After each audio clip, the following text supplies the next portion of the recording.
Hello, everybody. It's Dr. Rick dropping in on you. Hope everybody is having an unbelievable start to your week, man. It's Tuesday, Transformational Tuesday. Today, I'm going to talk to you real briefly about 4 steps that you can take to ensure positive transformation. Before I do, I want to make a real quick point to the description box. For today and today only, I am doing a free upgrade on bronze package registration. So if you register for the bronze package, which is a 12-week, 12 session package that comes with a number of different perks. But if you sign up for that, you will get a free upgrade to the 26-week, 26 session.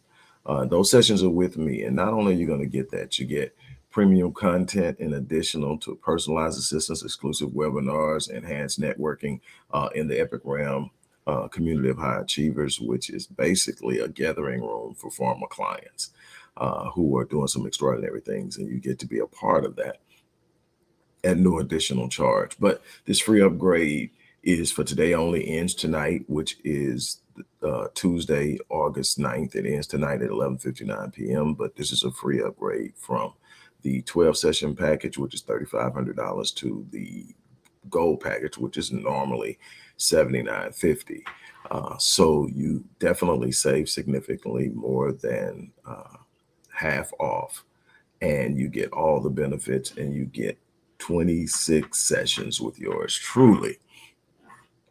So again, it's only today, and I'm only taking the first 5 people who sign up. I can't do it on an infinite number because obviously it's going to require my time, and that is extremely limited in what I'm giving to one-on-ones this year. So the first 5 who sign up today before 11:59 p.m. will get the free upgrade. So that's that. Now, let's talk about transformation. Transformational Tuesday. Life is about transformation. Life is about evolution. Life is about becoming.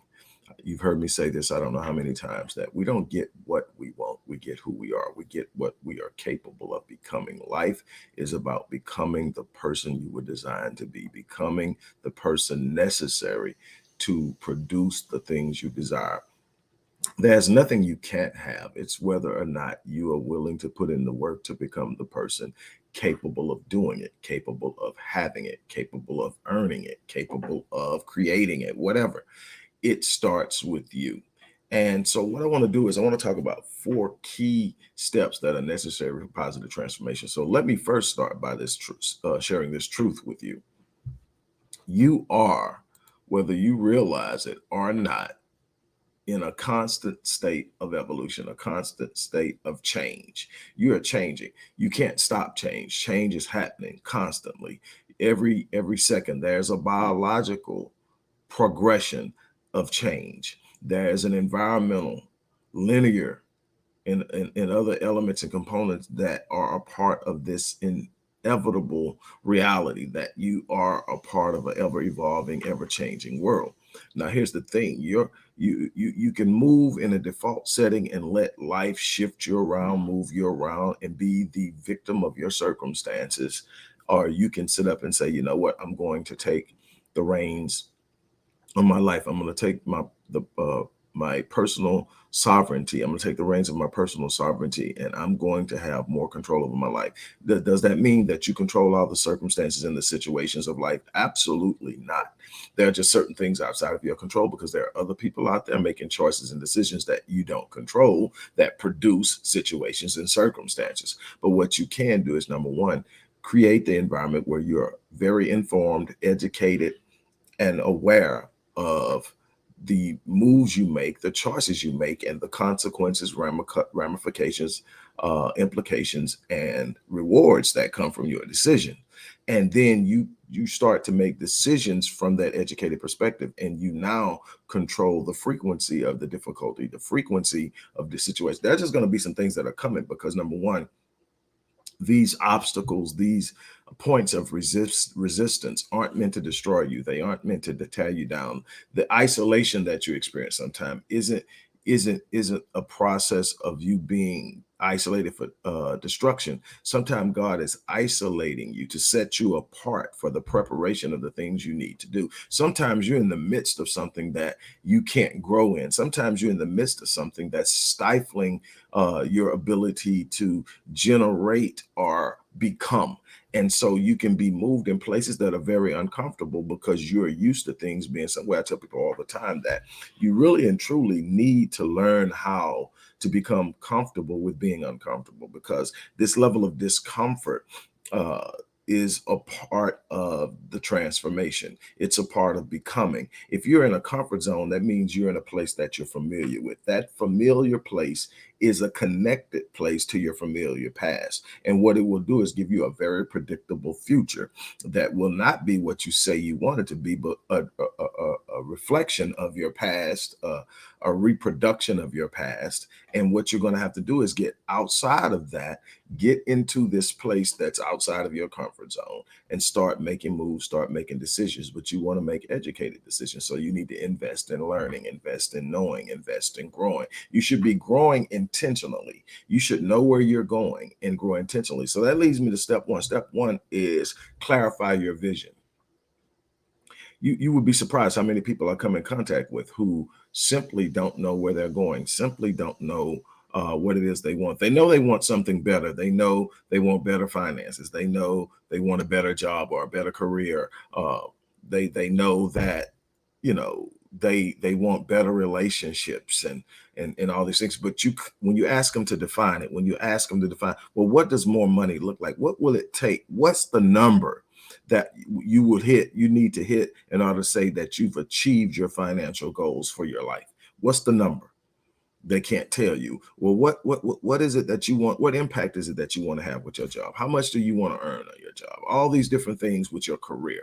Do you want to start a business? What type of business is it? What type of impact? What kind of problems are you going to solve in your business? They have no clue, but they have an idea. So there's this frustration of not being satisfied, but not having an idea of what it will take to satisfy you. You need to clarify your vision. Once the vision is clear and plain, you have something for which to aim at. You have something that you can use to measure your progress. You have a direction you're headed in. You're not at your destiny, but you know where you're going.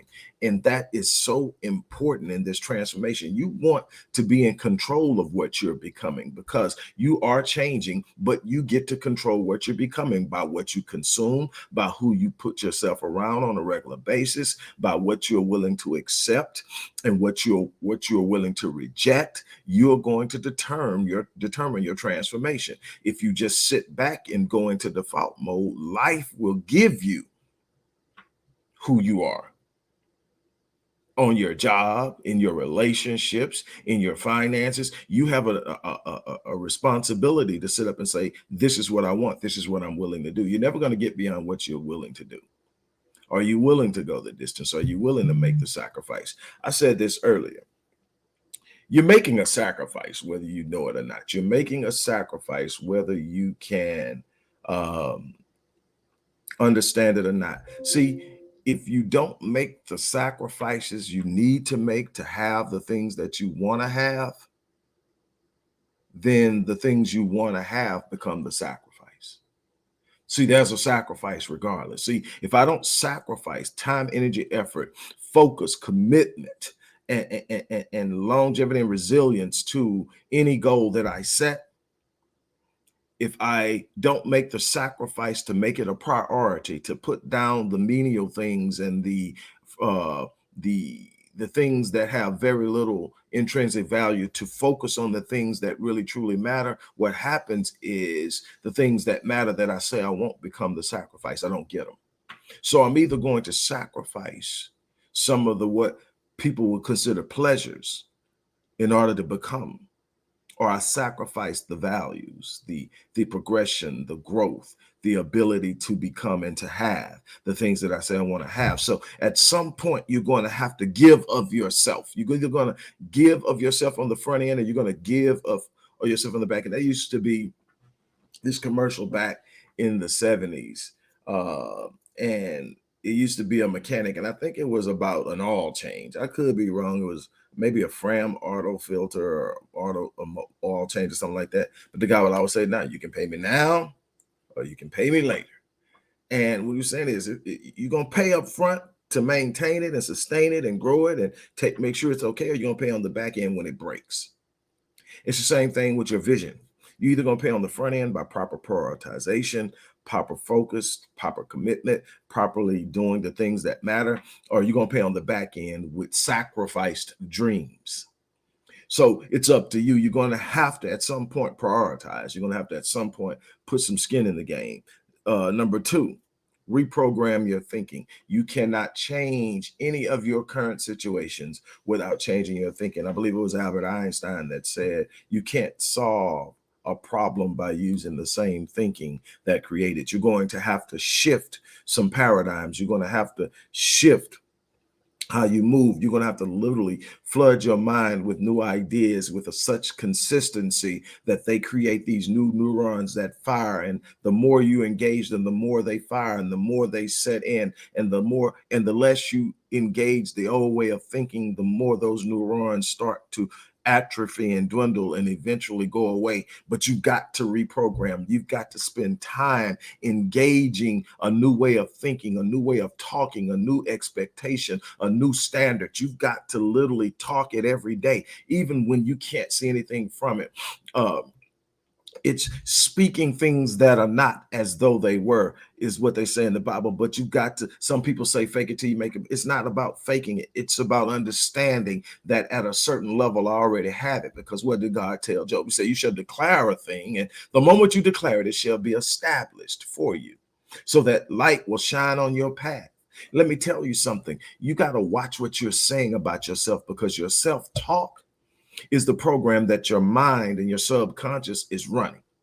So you're going to have to be aware of what you're talking about. You also need to be aware of what's around you. You got to change your environment. You got to be in an environment that's conducive for growth. You've got to be in an environment that is supportive, an environment that is encouraging, an environment that has a low stress level, because stress is a massive destroyer of energy and health. You need to understand the environment you're in and be emotionally aware of when you're in a negative environment and how it makes you feel, because that is going to have a massive impact on your ability to produce the things in life that you're trying to produce and become who you're trying to become. You need to be aware of your environment. One of the best ways to change your environment is number 4. That was number 3, change your environment. Number 4 is build a new circle.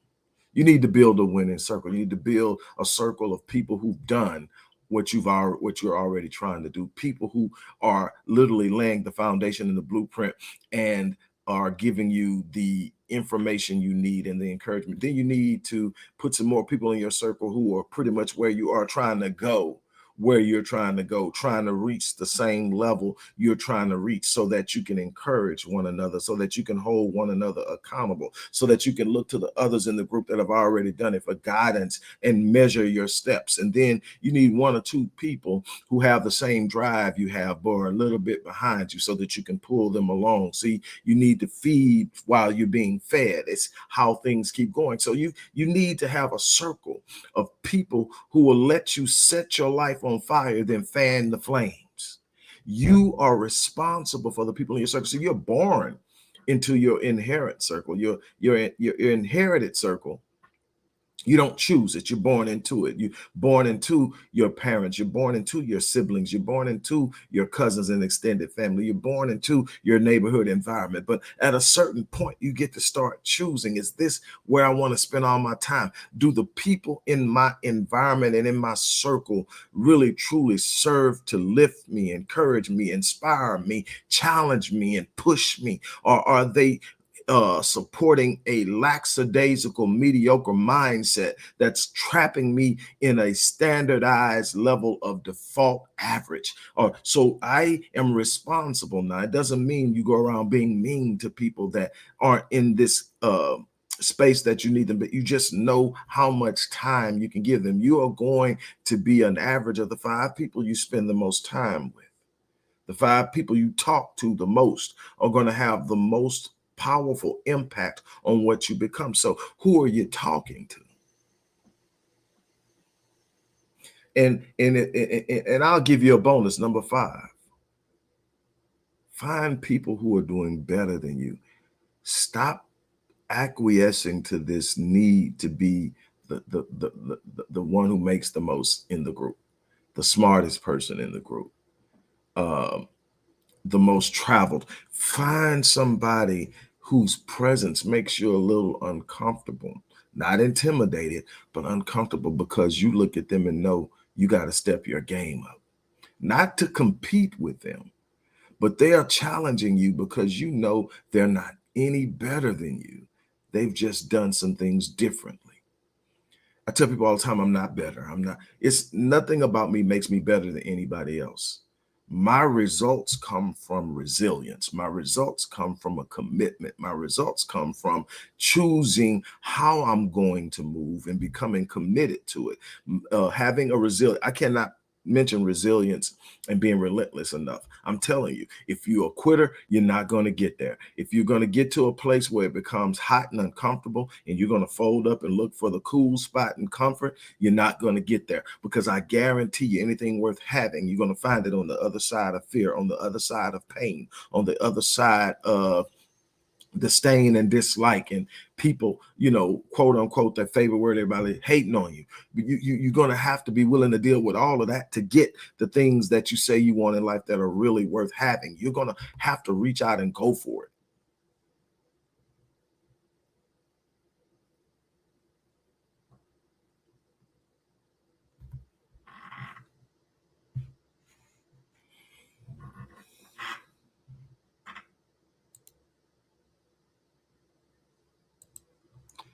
On that note, look, I'm going to get ready to get off here. I'm not going to stay out here long. This is one of those long days.